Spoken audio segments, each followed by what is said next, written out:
చెప్పే హెల్త్కి సంబంధించిన ఇన్ఫర్మేషన్ అర్థం కావాలంటే నా పాత వీడియోలు కూడా చూడండి.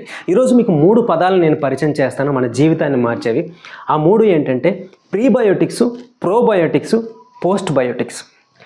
ప్రోబయోటిక్స్, అసలు బయోటిక్స్ అంటే మన శరీరంలో ఉండేటటువంటి ఒక మంచి సూక్ష్మజీవ వ్యవస్థ.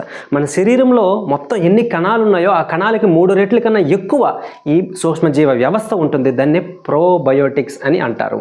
సో ఈ సూక్ష్మజీవ వ్యవస్థ ఎందులో దొరుకుతుంది మనకంటే ఊరబెట్టినటువంటి ఆహార పదార్థాలు, పులియబెట్టినటువంటి ఆహార పదార్థాలు, పుల్లటి అంబలి, చల్లదన్నం, ఇలాంటి వీటిలో పెరుగు, మజ్జిగ, ఇలాంటి వీటిల్లో ఇది దొరుకుతుంది.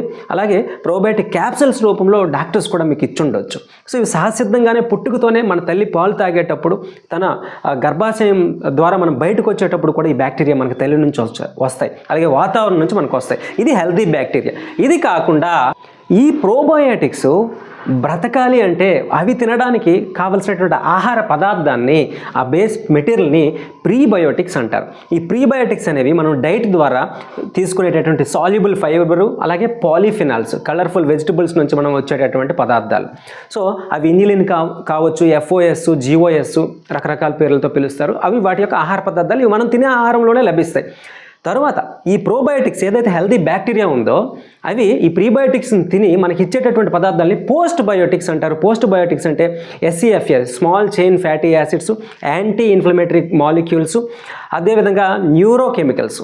సో ఇవి మనం ఆరోగ్యంగా ఉండేటట్లు మనల్ని కాపాడతాయి.